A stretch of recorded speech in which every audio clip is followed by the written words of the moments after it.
This week on Wi-Fi Money, we have ex-convict Cam Easty, the little TikToker from Manchester who everybody wrote off, who's now making $60,000 a month. Why the f*** are you wearing glasses inside? What the f*** are you going on about, mate? Talking about his time in prison. Nobody tells you about the mental battle in jail. I was fucked, not sleeping at night. And how he's now making all his money via TikTok Shop. And that video to this day still makes me money. October last year I made that video. That's absolutely 15 crazy. grand, one video maybe. Four. And that's just purely a product on TikTok Shop. Yeah. This is a rags to riches story, so strap in, because this is a good one. We know how we do. Big buzz, movement to the world. Making money off my iPhone, yeah, every day I network. Before we start this amazing podcast, I need your help. If you're enjoying the guests that we have, you're enjoying the vlogs, then you need to go over to YouTube and Spotify and follow and subscribe.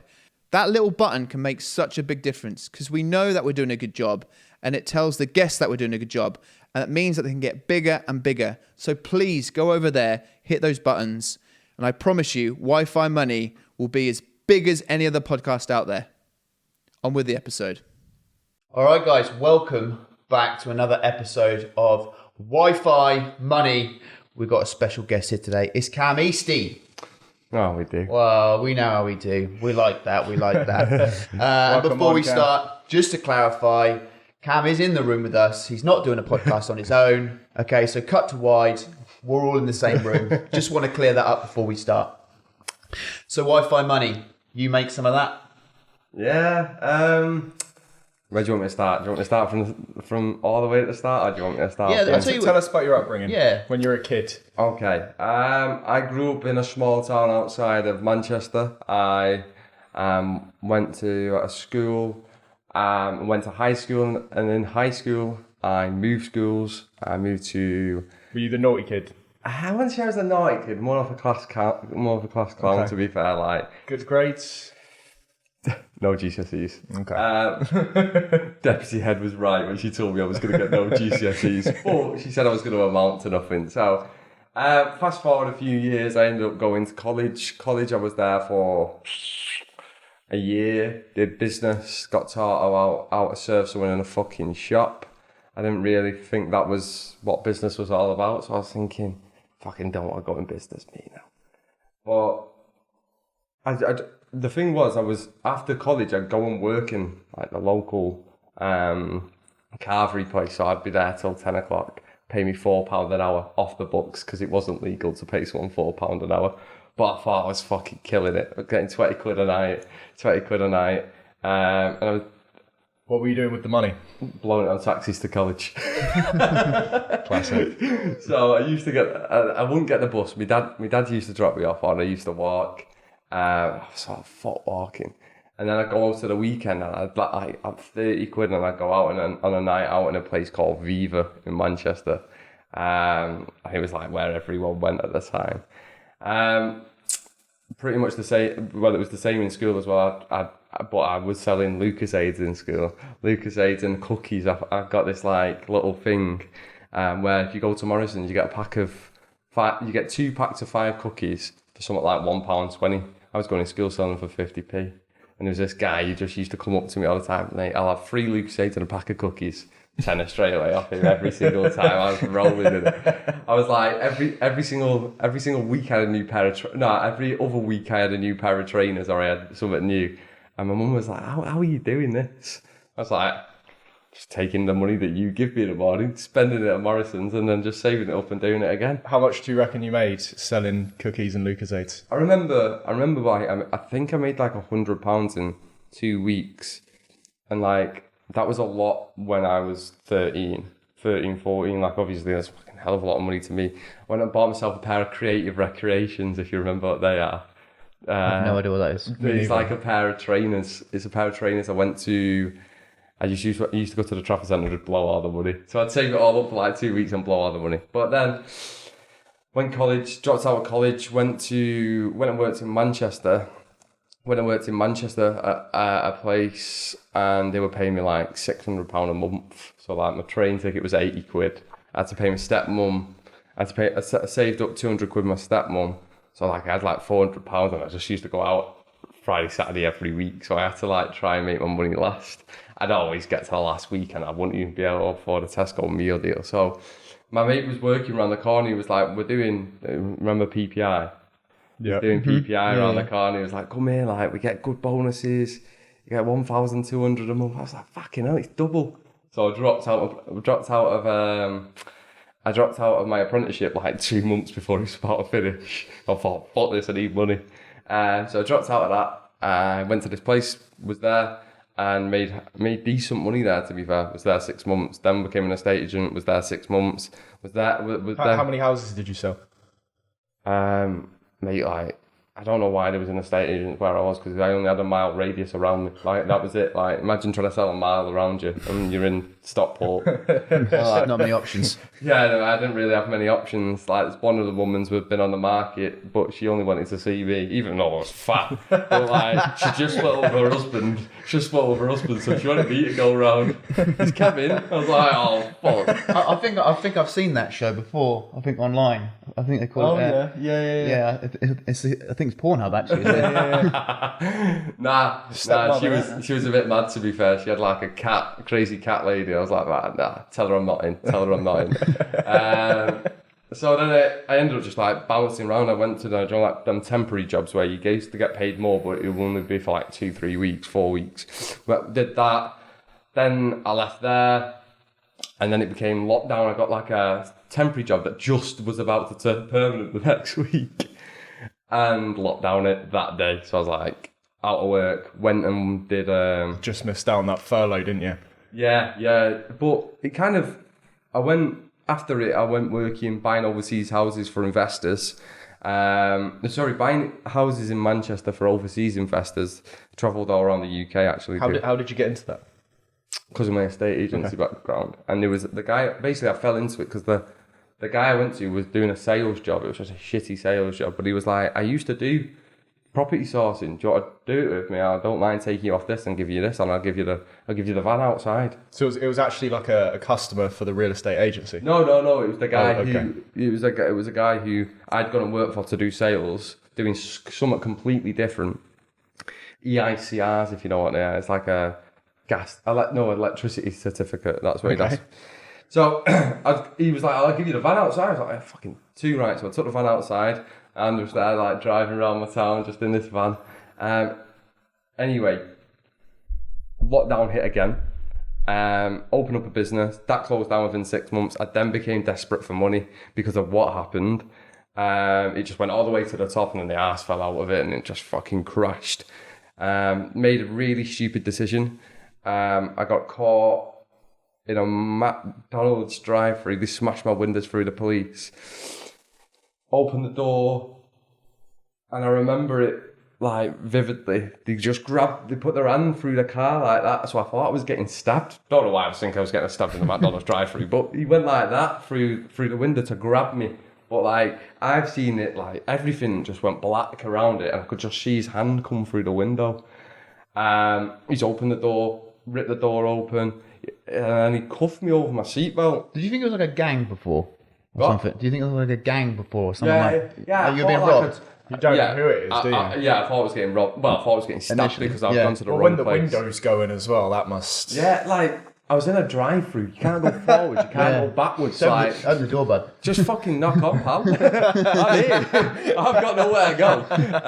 So, yeah, they fucking really... Should have brought that up in court. Yeah, so they didn't give a fuck. No, they don't care. So they cuffed me over my seatbelt, and I said, mate, you've cuffed me over my fucking seatbelt. He went, I know how to fix that. Cuts the seatbelt off me. I was like, fuck, there's 500 quid I need to pay for. So £500 that cost me. And they took my car off me for 18 months. They took me to the undercover unit, strip searched me, bollock naked, in front of coppers, asking me to fucking squat and cough. Like, fucking great. Then they took me in a police van to another police station, which wasn't an undercover one, and then they held me there while they went and searched all my houses. I was in there for 11 hours. They gave me a lasagna, and I went to eat the lasagna, and a fork, they gave me a paper fork The fork just folded, so I went to eat and it just dropped on me. Can't get worse. Can't get worse. I thought you really fucked up here. So anyway, we continue, and I was then like a fucking emotional mess. I'd lost everything. I'd gone from having everything to losing everything, then to getting arrested, all in the space of 6 months. I'm sat there at 21 thinking, fucking hell, you fucked it now. Nothing else is going to happen for you. The thing that you wanted's gone. What did your family think when you got arrested? Well, my dad didn't know. Didn't tell him. Because he was on holiday. So they searched my girlfriend's house, my mum's house, but didn't search my dad's because they knocked on the door, but no one was there. And I told them that I didn't live with my dad. I told them I lived with my mum. So they'd searched my mum's address and not my dad's. So how long did it take from getting arrested to actually being sentenced to go to prison? Like, what was the process? 18 months. 18 months. So that was the waiting game for 18 months. Yeah, fuck Because it. people think you get arrested, a couple of days later you're in prison. That's what people think. No, fuck. No more. So another one, for example, my friend who's in jail at the moment, Omar, he got done for 17 years. And how they obtained the evidence is not a legal way to obtain evidence. It's a big thing at the moment. It's called encro. And what they did was hacked phones in France. The French police gave it to the British police, which you're not actually... You're allowed to gain... I think you're allowed to get intelligence on it, but you're not allowed to use it against someone in court and like actually sentence them to something because... You can't even like use that evidence to find more evidence, can you? No. You literally just cannot use it. It's like... It's illegal. But they used it in encro charges. My mate got 17 years. He was a UPS driver, obviously dropping off other bits as well, apparently. And they're trying to deport him.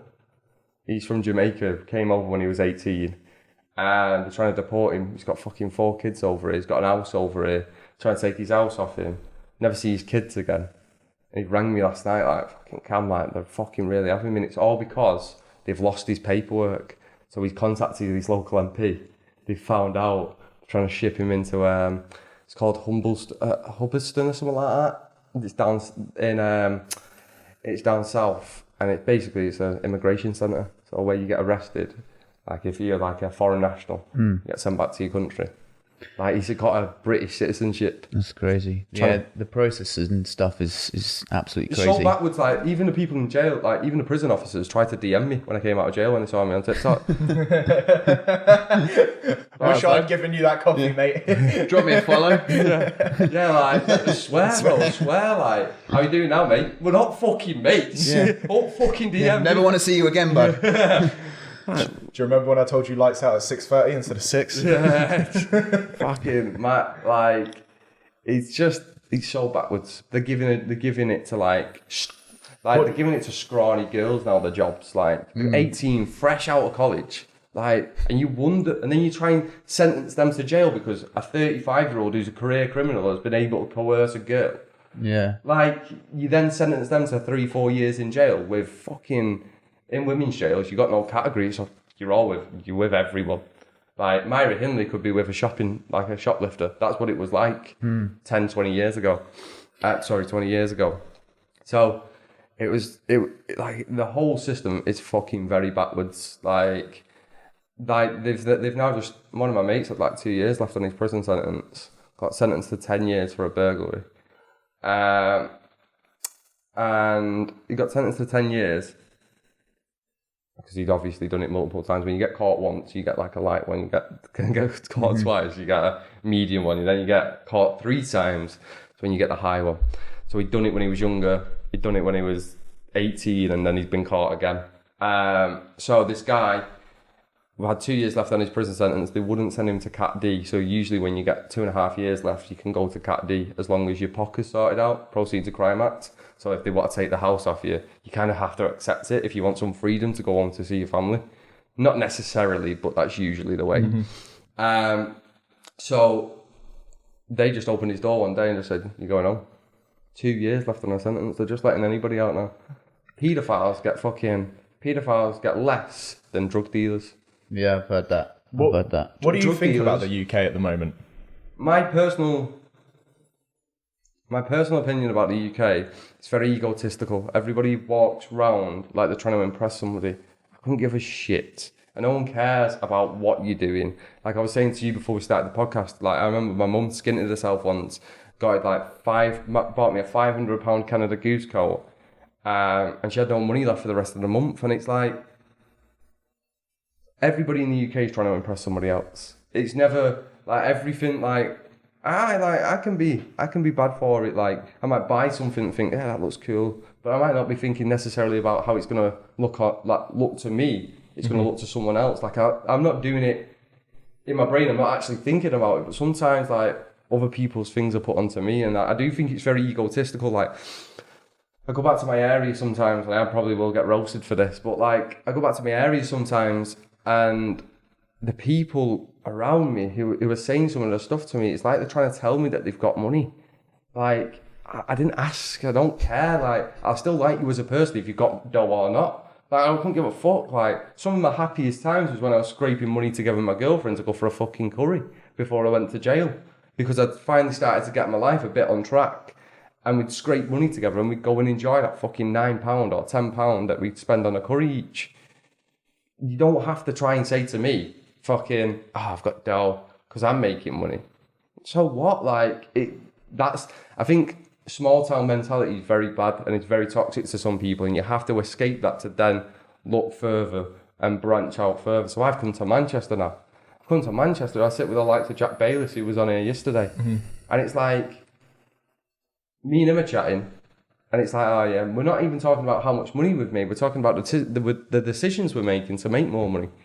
Not even consciously, like, we're not just sat there like, how much dollars you make last month? Yeah. We're talking like... talking about in depth about how you made the money. Before we started, I gave you a finance guy who to use for finance on a car, where you wouldn't usually find that. Yeah. I got that from Jack. I used to watch Jack Bayliss, owner of Aftermarket Arbitrage. I used to watch all his stuff every single day before I went to prison because I was trying to start an Amazon business. And after watching Jack's stuff, I made 10k in a month on Amazon. Nice. Yeah, that's a great plug for Jack right now. And now you work with him. And now I stand in his penthouse and I can see my first ever job. There you go. How fucking mad's that? That is fucking mad. Like, I remember looking down and was like, no way I can see my job, my first ever job from here. And it's just like the whole world works itself out sometimes. Sorry, go on. Well, I was going to say, you probably have a great question, and we're going to get to that. He always says he's got a great question before he says the question. I've got a great question. But what I want to do is a couple of things. One, I really want to hear back to the prison stories because I think it's really important to get some of them. Yeah. But also we have a side quest Go on this podcast. Okay, and we've already mentioned it to you. Yeah. But for the listeners out there, if you're new, every guest has to create their dream business. Okay, Yeah. so if you had to start it tomorrow, okay, in that dream business, you've got to find 4 positions in that business. The first one is your dream business partner. Yeah. The second one is your dream salesman. Yeah. Third one is your dream like brand ambassador, celebrity, to be the face of your business. Yeah. And then to finish the podcast, it will be your dream CEO to look after the business for you. Okay. So before we jump into the prison stuff, could you give me your dream business partner? Dream business partner was Donald Trump. Donald Trump. Reason being is, famously seen him say, he knows how to run a business, but he knows all the way down to the digger. Like, he knows how to dig the ground. He knows how to build it by brick. He said that I am the son of a billionaire, but tell me what son of a billionaire knows how to drive a digger and knows how to build a building and knows how to architecturally design it and knows how to do every single bit of it. I fucking don't. But he knows absolutely everything from selling it to you to building it. So that's why I'd like to know his knowledge. And he's been arrested and he's been very close to prison a couple of times. Best mates. So best mates, which is a perfect segue to hear about you actually going to prison. Yeah. You know, you're actually in there. It's everybody's worst nightmare. Yeah. Could you give us one of the worst days of your time there? So do you want sentencing? Because sentencing. Go on then. Go sentencing. Yeah. So I got sentenced. First I go in, I deliver mine. My barrister delivers my part. Sorry, just before that, how did you feel like the night before when you were like about to go into court? It was weird. I remember it clear as day. I went and picked my girlfriend up from her dad's house. She'd been at her dad's. I was in my white transit van that cost me £750. We were driving back and there was a tree down in the road. had to drive around the tree, and I've gone to Nando's, had a Nando's, seen some lads that I know, and I was telling her I'm going to prison. Like, I need you to understand I'm going to prison. Like, it's 100%. Like, I know in my head I'm going to prison. As much as I don't want to go, I know I'm going. I've been caught very, very, very bad. And I was like, I need you to understand. She's like, no, you're not. No, you're not. So, like, in her head, she actually genuinely thinks I'm not going. Next day, we turn up at court. It's icy. It's cold. I've got I'm a bit fatter at the time. I've got a mountain equipment coat on, shirt, tie, pants, shoes, and I've gone into court. I remember my barrister's taking us in a room, so you've got like rooms where you talk to your barrister before, and I went to magistrate's court turned around to me and said, this is too big for us, you're going Crown. Barrister takes me into a room. I've already spoke to him once, and he was like, you need to understand you're going to prison. Like, this is what he said to me previously. He took me in, and he said, it's not good. He said they're going to start at the highest tier. So I'm sat there thinking, what? The highest tier? Like, the highest tier is not good. Like, really not good. Really not what I want. I haven't. So I was like, okay, fucking, my girlfriend, I've seen my girlfriend's face, I've seen my dad's face, and it's like, imagine a room full of emotions where it's all just bouncing off and you all just feel like sick to the stomach. So I was like, okay. He's like, I'm going to try and get you lesser. So it's lesser, medium and high. I'm going to try and get you lesser, and I do think we could potentially get it.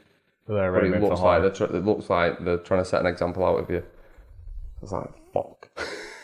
I walked into the courtroom, head down, hands behind my back, looking down, looking at the judge, and I was in the same court as Myra Hindley, and what's the other guy called? Myra Hindley anyway. And the courtroom is massive. Imagine this, I'm in court 1. So court 1's the biggest courtroom. And this courtroom's absolutely huge, and I just felt like this small little thing inside of it. My co-defendant stood right next to me.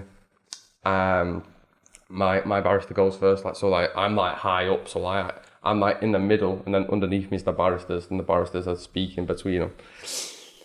Barrister starts delivering for me, and the judge starts to go, yeah, all right, yeah, I understand what you're saying. Cameron did it because of financial issues. He made a decision. I get he shouldn't have done it, but I get he's only 21, so he does have not a fully developed brain to maybe think as rational as a 25-year-old, 26-year-old, or maybe myself. So the judge was literally taking it all on. And my barrister delivered for so long, we had to take a break. So we've gone in. My barrister's like, you're getting tagged. I'm thinking, fucking yes. Like, I'm going home. I'm going home. I've gone back in. He said to me, can I go to the lakes? I said, yeah, you go off. It's like he done me a favour. Like, this guy's big in Manchester. He done me a favour by coming to Chester for me, because I was at Chester Crown Court because of where my offence was committed. So he's gone, and I've walked into the courtroom thinking, fucking get this over and done with. I need to get back home. I've walked in.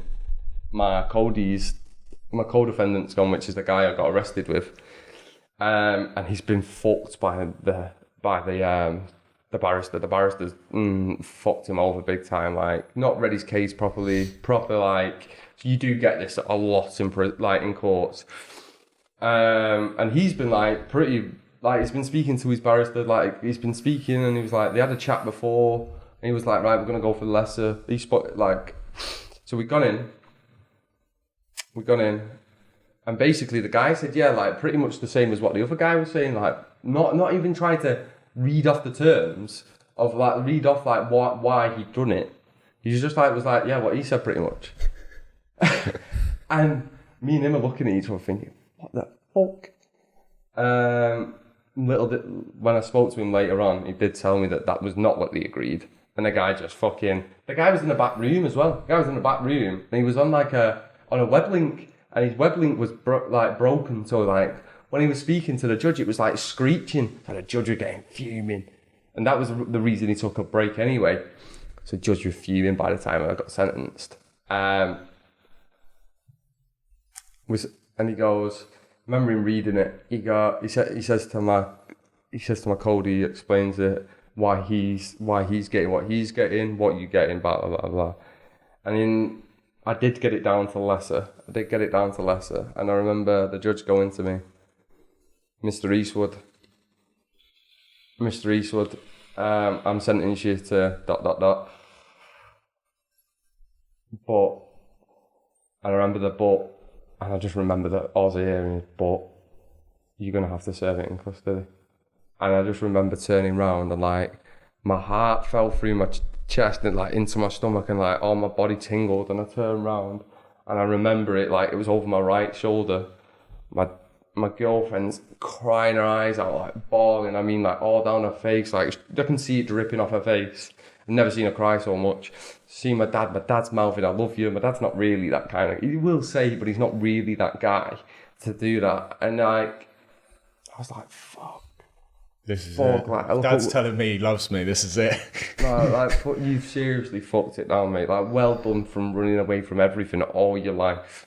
Your parents, you've ruined everyone's life around you. Dad and my stepmom wouldn't tell anyone I was in prison because they was that embarrassed of me. Like, so anyway, they take me down. I go into a room and I end up speaking to this guy. I was like, where am I going? He's like, you're going Alt Course, Liverpool. They then put me in a cell underneath the like courts. You're gonna have to wait here. They give me the sun or something. I think they gave me. Nah, they didn't give me the sun because they don't like the sun in Liverpool. It was something else that they gave me. Did you read it? Did I fuck? I was just walking around in circles, looking at the roof, thinking, what the fuck's going on here? Like, it's like this like round room, and it looks like do you know, like you'd seen like an air raid shelter or something, like under the courts, like rough. It's not nice. And then I thought, fuck, this is what prison's like. How long were you there for? About 3 hours. 2 hours, 3 hours. Did you know the time when you were in there? Was there a clock? I don't have a fucking clue, mate. I don't have a clue. You don't really know what time it is in jail apart from your TV, and if your TV breaks, you're fucked. Just guessing. You just look at it when it goes light and when it goes dark. That's when you go sleep. It's kind of like being like one of your ancestors. That's how I see it. Do you know, like maybe 10, 20 years, not just kind of stripped down from hundreds and hundreds of years, 10, 20 years ago, hundreds of years ago. And that's how I see it, like stripped down to bare bone. Anyway, they said, Eastwood, the sweatbox is they didn't obviously not said the sweatbox, the bus is here. That's what they say. You get on this bus and it's fucking full of like career criminals. And I'm thinking, yes, mate, just got locked up tonight, innit? Like, it's fucking hell, I can't wait. I'll be out in a few days. I'm just going to go onto the fucking crack wing, innit? I can't remember what it's called. Subby text. It's basically what they give to crackheads to stop them.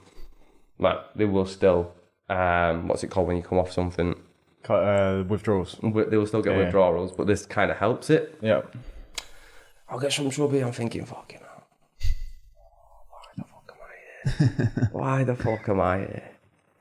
I said to my Cody, I said, we're getting padded up. No way I'm going in with no one else. Anyway, we're in there for like 10 days. Obviously, over the weekend, I only got £2 credit. It only lasts for the week, like lasted for like 2 nights. And didn't get to speak to my family, so I just sat there in my thoughts. And I swear to God, like probably the first 8 to 12 weeks, like nobody tells you about the mental battle in jail. I was fucked. Not sleeping at night. Just fucking missing my family. Like there's days where I was having like 3 hours sleep and then you're banged up behind the door for 22 and a half hours. I was banged up behind my door. So an hour and a half I got out of my cell, 2 45-minute periods. What do you do when you're outside the cell? Go get a shower, and then you just fucking stand on the landing. It's about freedom. You got a bit of freedom. You can go walk around the yard. Do you get paranoid in prison? Like during that hour and a half? No, not during the hour and a half. It's more like, so there's people in jail who will play games with you because they know it's going to mentally abuse people. There's a guy like... Entertainment for them, isn't it? Yeah. So there was a guy, so my pad mate had said something about someone. I think it was something like that. And this guy had said to us, oh no, he'd had a joke with someone. And like you can make a fake shit out of Weetabix in jail. So he's done it and put it in front of his mate's pad. But he's moved it to someone else. These mates moved it to someone else's pad and someone's booted it down to the guy next door. And the guy's fried. Head's gone completely. And he sits people down with knives on fucking thingy. So like me and my padmate were thinking, what the fuck have you just done? Like, why the fuck have you just done that? But like, nothing ever happened. It's just like, it's just a mental battle. It's just like, everyone's testing each other. And... So is it as violent as people think it is? Yeah. It is. Not if you go in there doing drugs, you're gonna get fucked. You're either gonna come out dead, or you're gonna come out with a few. Can you give me 3 top tips? Imagine I'm going in next week. 3 top tips. Yeah, we normally do business tips, but we'll do this one. Yeah. So first thing I'd say is be respectable to other people. Learn some respect. This is where I learned respect. Also, as much as the prison guards are dickheads, respect them and just don't give them shit. And if you make their life easy, they make... It's kind of like, if I make your life easy, you make mine. Yeah. And then you just don't speak to them, don't interact with them. Don't buddy up too much. Don't buddy up. No, you just don't even just chat to them. Just don't chat to them. But like, don't be giving them shit. Like, one of my padmates was calling this one of the staff's Morticia. You ugly fucking Morticia little cunt. That's what he said to the staff member.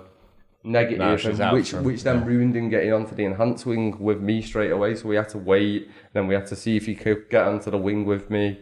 So like, these things like that will ruin it for you. So first, I'd say be respectable to everybody in there. You don't have to fucking kiss ass, but just be respectable. Hold yourself like strong as well. Mm-hmm. Just like if someone says, let's fucking go, half of the time, it's fucking bullshit. So just say, come on then. But like, have a joke, like, they might just be testing you in the pad. Yeah. Like, let's fucking go. Come on then. Because like, as soon as you show it back, it's kind of like testing how much they can push you. Yeah. If they can push you, they're going to push you. If you show any weakness, they'll... Yeah. Do people like steal commission from each other? What do you mean? I remember reading like a prison book like years and years and years ago. People used to like, you get commission, don't you? No, like money. Oh, you don't get that no more. It's on a system. Everything's on paper. Oh, okay. So like, I get £8 a week for being in the barbers. That's one thing as well. Wi-Fi money. Yeah. I mean, technology now. So say you bought like some coffee and stuff. Would people steal it or? You just lock your pad. You get a key for your pad in it. Okay. You can't unlock your pad yourself from the inside, but you can lock it from the outside if you go for a shower. Okay. Also, I'd get a job. Get a job as soon as you can, even if it's just education. If you go to have to sit in a classroom, it's just, you then get like 8 hours out your cell. You get a good routine. You get more benefits if you get a job. What are the top jobs in jail? I'd say barbers is one of the top ones. Oh no, gym rep is like the top one. My job was the top. My mum before I left was the top one. So mine was wing cleaner, and I got somewhat called decency. And what decency is, every week on our wing, because we was enhanced, we get like chocolate or something, but you have to pay for it, or like decent washing up like liquid, not washing up liquid like softener, but fucking decent softener makes your clothes smell decent. So when your family's coming, you're smelling half decent and that. So like, just like fucking things like that. So I do interviews, like a job interview to get the job. No. You just get recommended by someone else. Got you. You write in, I want a job in da da da da da. You have to write everything, bro. In my first jail, it was all on a system. And like, you used to have to queue up for the system. And you queue up all through. But like, unless it was like just papering your ticket. But sometimes it would get lost and then your food wouldn't turn up. And then if someone's food didn't turn up, fuming. The amount of times like I'd order food and I can't eat certain things. I can only like salads and stuff in jail. Because everything else is like fucking stodgy as fuck. I can't eat that, I'll be sick. So I have to have salad. You get like 4 options. So I needed to have salad. And they kept like giving me pasties. Like pasties and crisp is like your default lunch option. Pigeon and potatoes on a Sunday, which is, it's not pigeon and potatoes, it's chicken, but it looks like a fucking pigeon. And it all gets imported from another country, all the food. Like, it's not from in the UK. Like, it's fucking angry. Is it like airplane food? No, worse. No, really worse. Yeah. What was the number one thing? The worst food I had was in the actual prison cell. Not prison cell, in the police station. Okay. That was the worst food. That lasagna. When I went, horrible, mate. It just had like this fucking layer on top of it, and I don't know if it was water or what the fuck it was, but it weren't nice. What was the number one thing, except for freedom, of course, that you missed whilst you were in prison? Family. well, if you're going apart from that, Yeah, like something just like just like the little things, just like being able to just open my bedroom door. When I got out of prison, opening my bedroom door was like the biggest thing to me. Having a shower when I wanted, being able to do what I want when I want, being able to wake up and not feel like I'm gonna get fucking stabbed. Do you still think about that like nowadays? Like when you wake up and you go have a shower, do you think like about now, like I take it for granted, innit? And Yeah. I've been out for a year, so like you do take things for granted when you've been out. I think anyone will fall into that. You just fall back into the same kind of life, but my life's become a lot better from prison because I think it taught me a lot. Prison, a hell of a lot. What are the? Give us some top lessons that you took from it. Ways you changed. Respect. Value. So I used to care too much about going out with people who didn't care about me. So like going partying with people who didn't give a fuck about me. Like all I hear is people talking bad about me all the time from that same area that used to talk bad about me down there. I used to take it. But Trying to people please. What? People pleaser. Yeah, it's a people pleaser. But then like I was sat there in jail thinking, who the fuck are you pleasing, mate? Look at you now. You're sat in here in this shithole, people pleasing all them. Not one of them were coming visiting you. So it made me realise, and that's when I switched and I came out of jail and thought, fuck you all. I'm going to spend time with my family. When you talk about I don't really have many friends now because of prison as well. when you talk about sort of the advice that you've sort of given, if you go to prison, one of the things you said was you stand up for yourself. Can you think of anything where you had to like stand up for yourself and confront someone to protect yourself a little bit? Yeah, so I was walking down I said this previously, so it weren't anything bad. Decent lad, to be fair, actually really nice lad. I was just walking down the wing, and you always get tested in jail. I'd just been doing my washing, so I was in like a bit of a fragile state. I've got my washing basket. Well, I've got my washing bag in my hand. A bit vulnerable. Yeah, that's it. A bit vulnerable, and I've been walking down, and this guy's just like the walkway's like this, and people's pads are off the walkway. When you're walking along, are you like head down? Are you like chin up? Yeah, just always keep your head up in jail. Yeah. You never know who's coming for you, especially with a fucking knife, and it's not nice. Or fucking the worst one is getting kettled. Oh, hot water over your face, and they put sugar in it so it sticks. It's brutal. Did you see that? Yeah, it's fucking that nice. I saw someone hang themselves as well. Fucking hell. What would be? I mean, sorry. Tell the story. Tell the story. Yeah, so I've been walking down. I've got the bag on me. I've got my bag on me, and I'm looking forward, and this guy just stands out in front. They're all like chatting, but one just stands out like that. And I've just been given this job, and he's just he's testing me, but I didn't know he was testing me. Like you don't know, like you could just literally go out and start straight away. So you've got to be ready. So he's gone. I heard you're a snitch. So for some reason, right, I'm confrontational. I've gone, what the fuck are you going on about, mate? What the fuck are you going on about? And he's gone, I'm only testing you. But like, usually I just go, shut up, mate. Like, do you know, like, but like, my default thing in jail was to go, what the fuck are you going on about? And I've gone back at him. And straight away he was just like, I'm only joking. But like, so many people could flap under that situation, even if you're not was he a scary mate? Was he known to be quite scary? Murderer. Yeah. Jesus Christ. Who did he murder? Do you know? No, I can't say that. I don't like saying that. He might come find you. Obviously he was 16 when it happened. It was like knife crime, 16, young. Mm-hmm. I couldn't even make a decision at 16, but I'm not trying to say it was right what he did, but he's definitely changed. And do you know how many years he was serving in there? I think it was minimum term of 15. That's a while. Yeah, if you go in at 16, you're 31 when you come out. You've missed out your 20s. Yeah. You should do that for killing someone, shouldn't you? Yeah, you should do.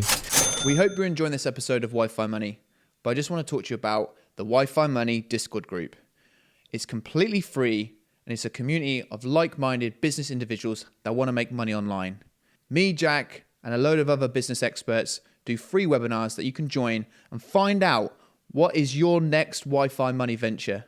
We'll give you a free business feedback session, and this will allow you to know exactly what your next step is in Wi-Fi money.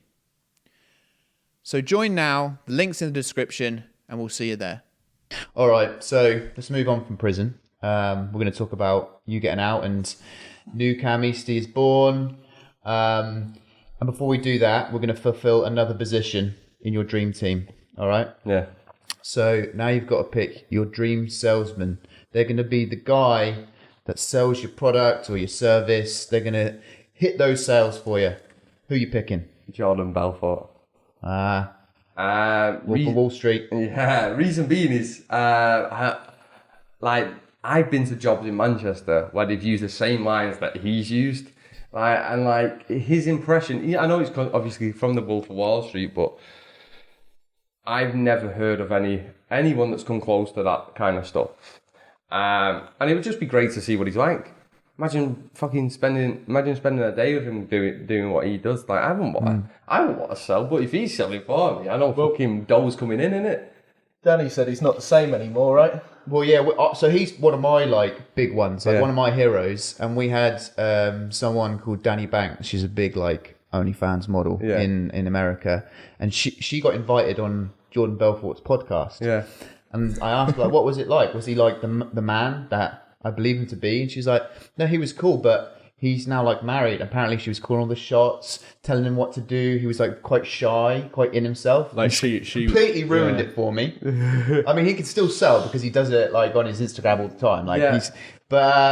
Maybe he's not the, I guess everyone changes like you have, mate. So, I guess he's not the crazy party drug guy anymore. Think he's taken a little step he's back. taking a step back, but the guy is coming on to 60 years old. So I suppose I'll give him a break there. I have heard the same thing as well. There was another one where someone, I think it was either him or Grant Cardone, and someone had paid for a package of him.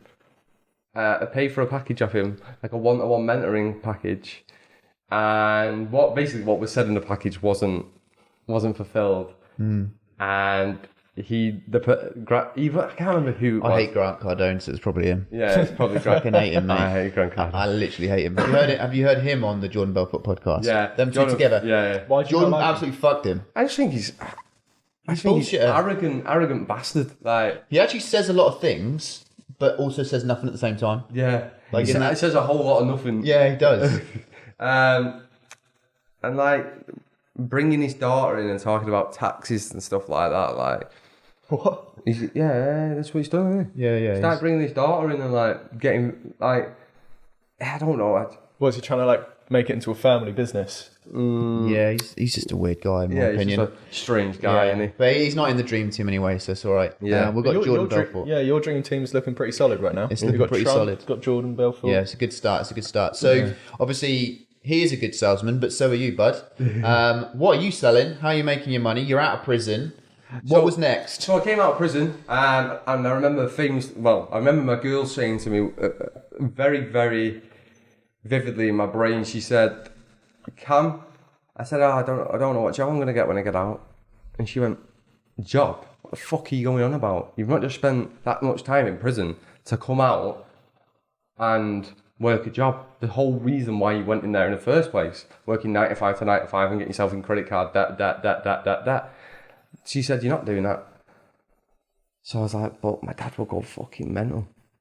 And she was like, "Cam, do you not understand where you are? You can't get much fucking lower. What's the worst that can happen?" Can I just point out how nice it is that your girlfriend stuck with you through the whole thing? Well, to be honest, mate, we nearly split up as well before I went to prison because I was ruining her life. And that's when I made the change, and she started to see bits of it before I went to prison. I decided to stop drinking in December, and she'd seen a decent change in me. Mm-hmm. But then I got into prison, and obviously that's kind of let her back down again. But that was something I couldn't control at that point. So she kind of she stuck with you. I'll allow it kind of thing. Do you think if, God forbid, she had left you when you were in prison or just before prison, do you think that would have changed your direction when you came out? Probably. You think for the better or the worse? For the worse. Oh, well, big up Cam's girlfriend. Yeah, big up Liv. Stop big the up, Liv. super villain right there. Yeah. She sorted it all out. Women always do, in my experience. Women do steer you in the right direction. It's honestly, mate. Like, I honestly don't think you'd see Cam Easty like he is today if it worked for her. And when I came out of prison, I wanted to make money and I wanted to teach people how to make money. That was like, I'd seen Jack do it. I'd seen all these people do it. I was like, that's exactly what I want to do. So I came out, started this agency. My girlfriend said she'd pay me £200 to do her hair page every single month, post a video, get her clients and stuff. And it actually really worked for her. She started getting more clients. We posted them to Instagram. Instagram's better than TikTok. So if you are watching, post to Instagram, not TikTok. Well, post to both. Repurpose.io. Yeah. Famously, like you started. That's a good plug. So yeah, she started to get more clients, and then I was also speaking to another guy who owns a food chain in Manchester. He was one of my friends at the time, and he has a chippy over there. He gave me the chippy. That was getting like £700. Well, it's £500 for the chippy, and I got £200 for the other business at the end of the month. So you were running socials for a chippy? Yeah. How was that? 12 days in, 1.2 million views on one video. How did you do that? Trying Irish curry sauce. Like literally, I was going Were there. you in the content? Yeah, I was in the content. I think you can. I don't know if you can still find it. You might be able to find it out there. I'd never delete that shit because that was my journey. Like that is what it is, isn't it? Like I don't give a fuck if I was broke. Like I was fucking broke. At least I can look back at it and think exactly what I did. So tell me the thought process. Right, you walk into a chippy and you're like, I need to make them viral. That is probably one of the best questions I've ever been asked, you know. Yeah. Because thank you. It is it's a great question. It is really hard to make. It is really hard to make content about something where you would go every single day. Yeah. But what you've got to think is people get served. They're not on the other side. So I started showing them how the chips get cut. I showed them how I was trying all the different curries. I'd never heard of Irish curry sauce. Funny enough, people in Ireland love Irish curry sauce. So when it went viral to Ireland. I tried English, Irish, and another curry sauce all together, and that was what went viral. I then showed them like putting the chips into the fucking deep-fat fryer, pulling it out, putting it on the side, like absolutely everything. It's quite like basic content. Basic, but just relatable. Yeah, just relatable. He literally just picked up a phone and just videoed. Were you talking in the content? Or were you just mainly? Sometimes not. So I think your personality also gives it a little bit of a bump in terms of it going. So what which is very smart, and what I do quite a lot is I'll find a viral song. So for example, recently there's been numerous videos, but for example, Central C and Little Baby, band for band, right? Two big artists come together. It's going to be a viral song. We already know. Yeah. So all you do is use that song on a fucking chip. And just people love the sound, so they'll listen to it for the sound, and they'll just see how people make chips. Sweet, simple, easy, millions of views. Does quality matter? Does it have to be 4K? Quality does matter. You've got to film in 1080p, 60 FPS on TikTok. Same on Instagram. Yeah. Always, if you are filming like a portrait video, imagine your head is in a box of 9 squares. You want your head to be in the top middle square, and the eye line to be in the middle way of that top square. So divide your phone into 9 squares, and then you want your face to be in the top middle box with your eye line halfway down the box. And that is the focal point where people are scrolling, they will stop and their eyes will be about here. Okay. That's where, so if you are watching, that's where people's eyes rest like all the heart time. Of the phone. Yeah, the top half of the phone, in the middle though. In the middle, make sure you're in the middle. I've never heard that before. That's a really interesting tip. That's a good tip. And captions, if you're ever going to use captions, people don't like to move their eyes up and down the screen. Put the captions just under the chin. Just under the chin, because then they don't have to look up and down. It's just, they're just watching. I've been having a mare with captions recently, haven't I? Yeah. Yeah, we've had some quality issues on captions and all sorts, but every day I'm like, these captions, mate. Yeah. Yeah. No, but so anyway, the chippy got some viral videos. Yeah, got some viral videos, and then his mates heard about me, so I've just gone to this place in the middle of Cheetah Mill, which is a bit rough if you don't know about Cheetah Mill. Gone there, I got paid £500 for that as well, so I'm like on £1,200 a month. I've given my dad £700, £500 for the thingy, £200 for rent. And then with all my other credit card debt, I was literally just literally scraping the barrel. So you're just running around filming content? Yeah, but literally just making enough. And I was literally surviving on... I'd make couscous, because I was still in my prison brain. I'd make couscous and tuna, and I'd eat couscous and tuna on the go. That's all I'd eat. And I'd just eat couscous and tuna, because it was cheap. Tin of tuna, couscous. No sauce? No, spicy Ben. Yeah, I was going to say a bit of mayo. A bit of spicy mayo, yeah. So then, after that continued for a little bit. But like at the end of the month, like when I just got into October, I looked down at my phone and I thought, where the fuck is that 300 quid come from? And I'd realised at the start of the month, basically what had gone on was I was that skin, I couldn't afford sunbed cream when I come out of jail. So I ordered a free sample of 2B10 sunbed cream. It's come to me house. I've got a free thing. I'm thinking, yeah, live in it. I've got a free sample of sunbed cream. I don't have to pay for it. And then it says you got to make a video within 10 days. I'm thinking, fuck.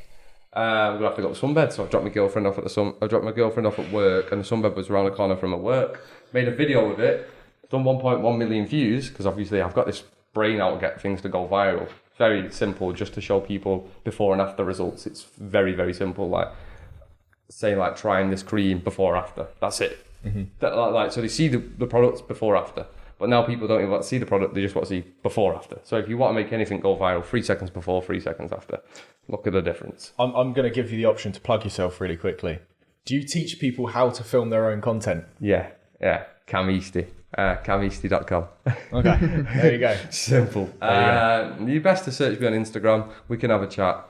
I try and reply to everybody, so yeah, we'll do it that way. So I do that, and then I'd seen the £300 in my bank, and I thought, fucking hell, Liv, we can do something nice this weekend. So I booked Pumpkin. So that, just to clarify, that money came into TikTok. Yeah. So then it takes 14 days for your first payment to come through, but I've not seen it for 30 days. So I've been able to withdraw and it comes in the same day. I'm thinking, fucking live in it. 300 quid, we're going... Start going sunbeds more. Pumpkin picking. So we've gone pumpkin picking. Wholesome. Yeah, but I've also ordered another free sample of this greens because I've seen my girlfriend in the kitchen all did it all drinking these greens. I'm thinking, what the fuck is she doing? So I was like, I'll get the mango ones and get a first reaction. People's first reaction is always their best reaction. You're never going to be able to reenact it. Even if you try, it's never going to happen. I know, 2 years, she's been trying these greens. I didn't realise it was going to be this fucking good, right? We try it, she goes like this, she drinks it, and honestly, greens are fucking horrible without any taste in it. And she's going, she's not made the face, she's not made the face that she usually does. She's not shocked that it tastes nice. She was shocked that it tastes nice. I've caught it all on camera. So what I've done is I've set my phone down on the side for 2 minutes, for 10 minutes, and just let it film all of it. I found the best 20 seconds, and put the best bit, the best 1.5 seconds at the start where she's gone, and I've got the fuckers, and that video to this day still makes me money. October last year I made that video. Crazy. That's absolutely 15 crazy. grand, one videos maybe. And that's just purely a product on TikTok Shop. Yeah. And that was before I even had a deal with FS Green, so that video was on 10%. So now I'm on 25% because obviously I've got a bit of... And that gave you a little taste of TikTok Shop and you built it from there. Well, listen to this. So that was 51 days from when I got released from jail. I got £200 in a day. 59 days from when I got released from jail, I did the same thing, which I did the day before that time, and I surprised her with a Pretty Little Thing advent calendar. But it was like that time where it's just starting to go dark, everyone's starting to feel a bit Christmassy. I said, I've got something for you. I said, will you go into the kitchen? I'm gonna set the phones down. I'm not gonna tell you what it is. I'm just gonna show you. So I've got one phone facing her, one phone facing me. Same thing. Literally not planned. She just fucking does it for some reason, and she's just done it again. 10k that video made me, and also I made £2,200 59 days from being released from prison. That's crazy. 59 days from being released from prison. The end of that month, I put a deposit down on a house. The next month, I paid 6 months up front. The next month, I moved in. Was it hard to get a mortgage as a No. ex-convict? I had to pay 6 months up front. I was tenanted. Yeah, I got no fucking chance. Do you think there is any element of luck, or is it all you and your hard work? It's all me, my hard work, 100%. I was on tag 7 till 7. I'd work 7 till 7, then come home and edit all my videos and then post them again the next day. Some days you'd, like with anybody, I'm sure you have it sometimes where you feel like, okay, now I've got nothing to do today. I'll have like a full week planned and then like on like a Friday or like a Thursday, like I'll just like won't have anything and then I'm just there like editing videos and I might be in the gym. But that's like my Saturday and Sunday sometimes, and I do forget that. Like sometimes, like a Thursday will be my Saturday and Sunday. Yeah, like, it just depends when work comes. Like I'll do work when I need to. And I'm still a fucking nightmare for it. My birds just had a fucking back go at me because I'm working every single day. I went on holiday, did 2 weeks, came back, and I'm fucking working every day. But I genuinely think it's my hard work. The reason is I've done this before. I used to go out, I used to drink, and I used to do everything, as you can probably imagine. Do you still go out much? I don't drink. I've been sober for nearly 2 years now. Nice. 2 years in December. I made that decision when my solicitor didn't turn up to... Well, when I ruined Christmas the other year, I decided to change it. Anyway, I've worked my fucking arse off. I ended up moving to Deansgate into this apartment, and then I went on a podcast in February, and then I've never really spoke about this. Went on a podcast in February of this year, and I just thought I've started filming video. Like I've clipped it all up. Got some kid to pay some random kid in Liverpool to clip it all up. Paid him, and the videos have started to go viral. Every single one, like, because I have some controversial opinions that maybe other people wouldn't think like.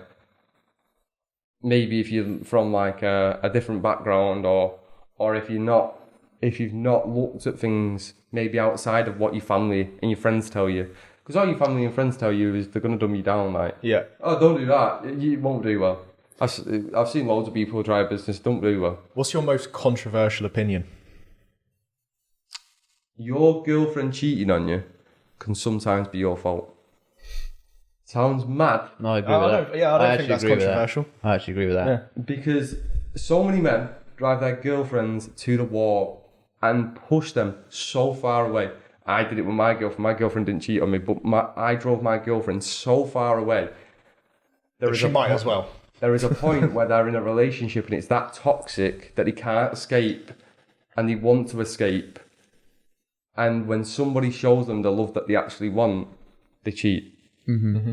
Yeah, it all comes into emotion. When a guys cheat, sometimes it can be like, oh fuck, I was on a night out and I'm fucking crazy. Yeah, it's complete emotion for girls. Yeah, like I've seen girls be fucking mentally abused, physically abused, and not split with a partner, and then cheat on her. Why do you think? You fucking physically abused her. Mm-hmm. She doesn't feel love with you. She's scared of you. Mm-hmm. So that's probably one of my most controversial opinions, and that's what went viral. Have you got any more? There is another thing as well, like, and no disrespect, but why the fuck are you wearing glasses inside? It's just because of the comments, mate. It's raining outside. Because for context. it's because of the comments. I actually said it. At the start of Jack's podcast.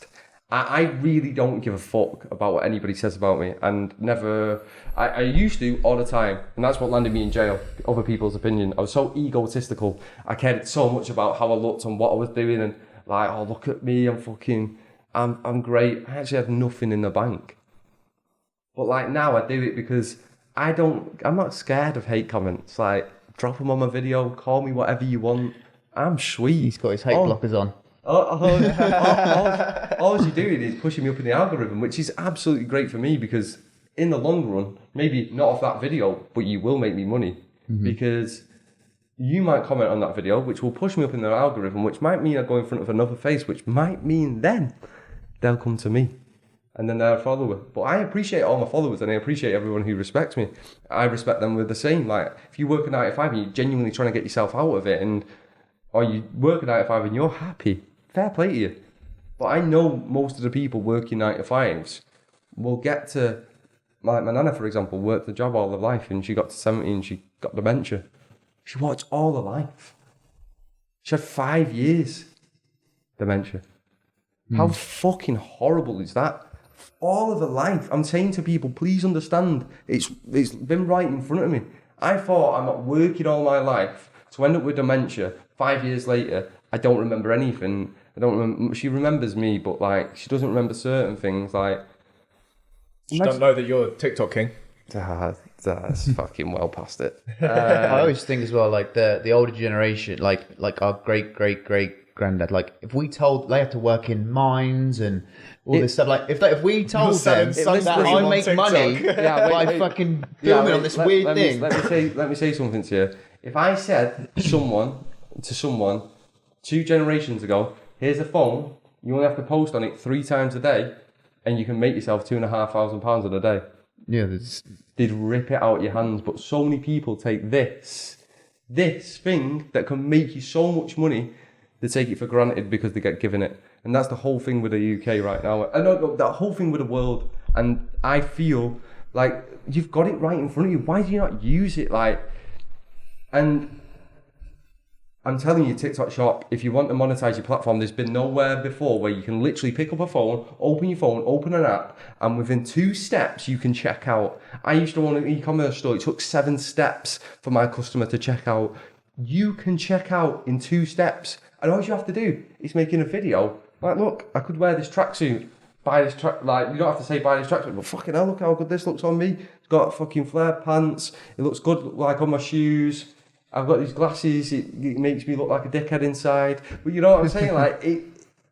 It's a 2-step checkout, but you don't understand it because it's you just take it for granted. Do you think content creation is for everyone? Yeah. Like absolutely everyone. You can do it faceless. You can do it with a face or without. Mm-hmm. Don't give me a fucking. I can't do it. My dad said I can't. Fuck off. My dad said I couldn't. My dad said, all right, we'll see how long it lasts for. But he also just told me that he's proud of me because I paid off 25k debt to him within 12 months. And people say, oh, why? If you're making 40k a month, why didn't you pay it off straight away? Because that's why you're so fucking thick and you're staying in the same situation, because who the fuck's going to make 40k in a month and might never make it again, which I do understand, and go, there you go, 25k. But I made like 2k payment, 3k payment, 4k payment, 9k payment, and I did that because I realised I can structure it like that and pay my dad off within 12 months, and I did. Mm-hmm. So you're saying that, and this will segue into the next question, don't have to be a big influencer to make money on TikTok Shop. For example, there's a lad who's in my Discord, 900 followers. My guy makes 200 quid a day. 200 quid a day. Don't tell me where you get that in the 9 to 5. Yeah, you might make fucking, what's that? That's But he's doing it in what, an hour? My man wakes up, makes 3 videos, and then chills for the rest of the day. He should be making 9, shouldn't he? The issue is, if he's making 9, it's then like a sense of, you want a bit of organic around it. You want a bit of like a reason for him to follow you. Because if TikTok Shop falls off, like anything does, you need another route. For example, famously like Love Island, when people come out of Love Island, they need something else. They can't just rely on that fame to keep them going, because after that, with anything, TikTok Shop's going to finish. Like Bevo. Yeah, essentially my man, I love Bevo. Everyone has a bad thing on him. He's come round to mine a few times. I've never actually. I don't think he's not done anything bad, has he? He's not done anything like. The issue is he did, but he understands what he did wrong. He went over to America and he dissed religion, and he's from a Catholic background. I think he's from a Christian background, sorry, but he's an atheist, right? He's an atheist. He has his own beliefs, which in America you shouldn't say your own beliefs. He then got dropped by his management. He then had a fit and dislocated his shoulder, and then had to drop out of the Danny Aaron's fight. The kid's had a bit of bad luck, but depended all his money on the CRP. CRP's fell apart, and now I'm trying to help him. But my man's actually an alright kid, and that's coming from someone who's been in jail. The respect, I cut people off pretty quickly. My man's actually all right. He's not that bad. He's a bit down. Fucking give him a break. You know what I'm saying? Like, Evo, if you're watching this, keep working. yeah. So like, this is the thing. Like, people want to build you all the way to the fucking top and then pull you back down. This is the whole problem with this whole generation. Oh yeah, we love him like that Gavinio. Remember that Gavinio guy? No. He was in a fucking. He used to be in a car and he'd go whoosh with his hair, and everyone loved him. Everyone loved him. Now they hate him. Why?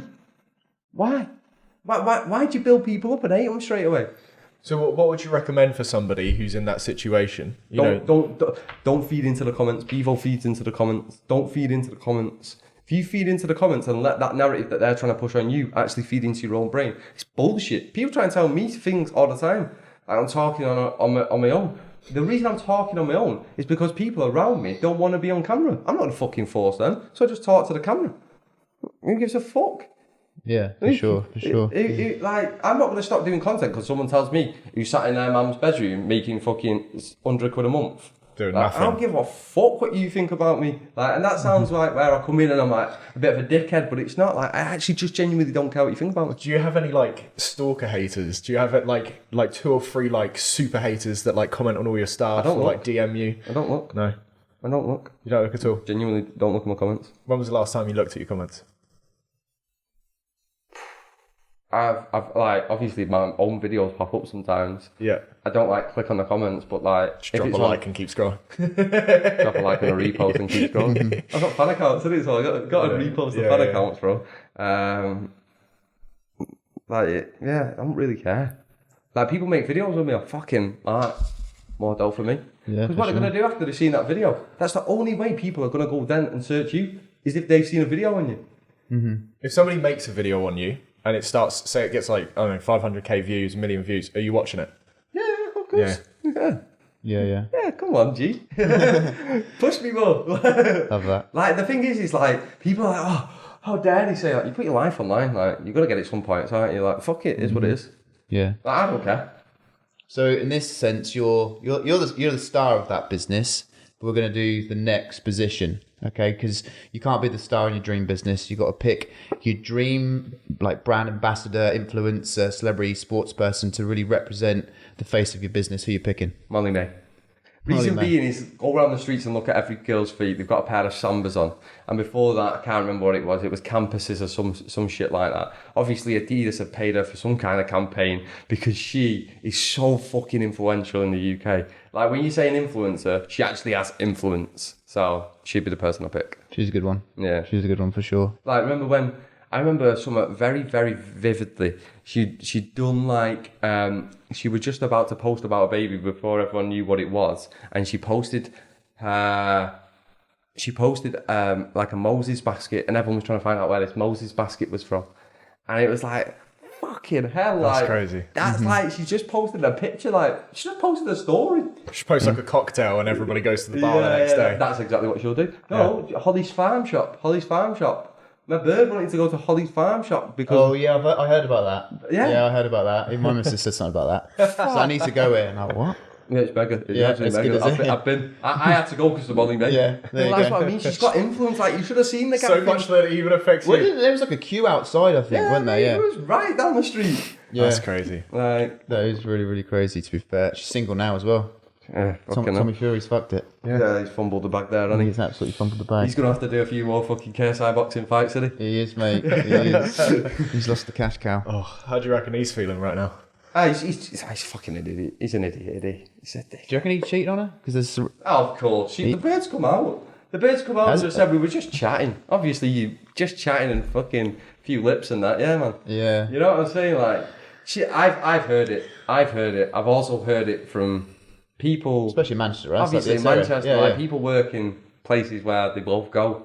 So I've heard it of people, and it's not just once; it's numerous times. But she knows about it. You're not going to get away with that. No. She's been knowing about it. She's known about it. She's had enough. Well, apparently so. Would you I hate talking about other people, but when you hear people, well, it's, I've got a bird in it, so my girlfriend gets told loads of stuff, and I'm there. She gets the goss, and you have to listen to it. Yeah, I sit right behind her, and that's where my office is. Would you consider talking to somebody cheating?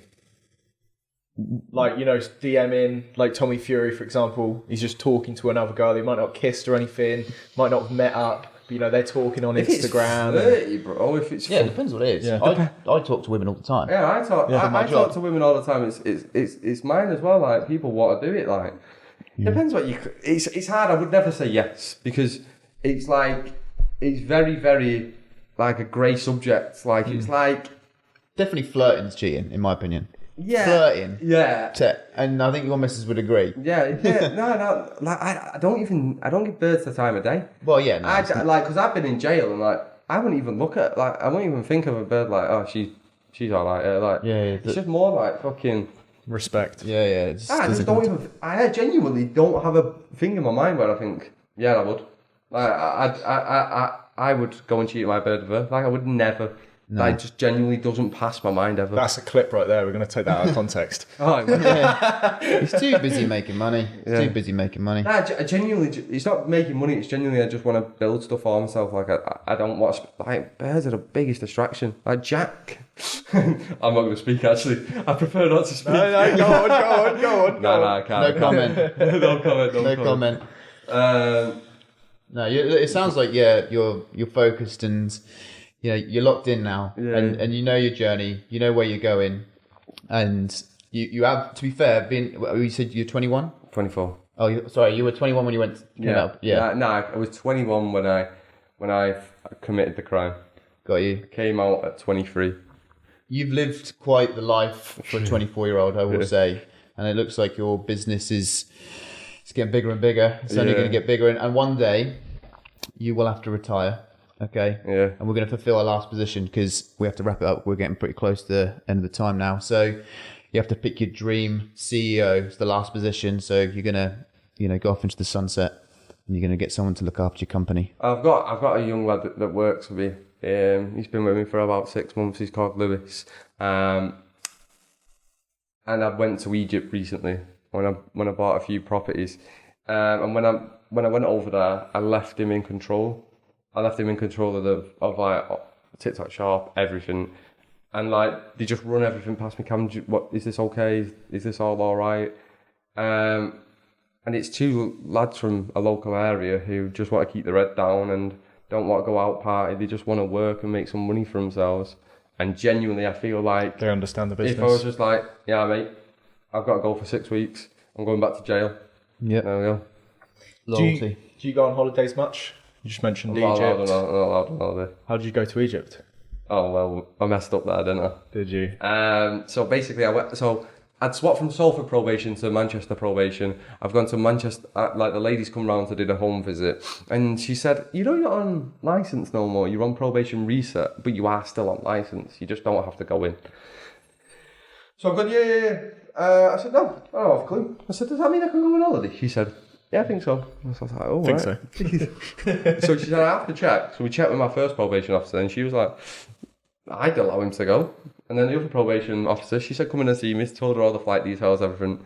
So I went on, booked it, went on holiday. 7 days later, I'm sat there on holiday. She goes, hi, Cameron. Hi, Cameron. Just to let you know. No. Hi, Cameron. Did you end up booking them flights? What do you mean? But what flights? I'm fucking here. She said, well, you're not home yet? I said, I've only been here 6 days. She said, when are your flights back? And basically I told her 20 days. But she just said it like, yeah, that's fine, no worries. But that flight had become unavailable when I'd gone to book it because it was the next day.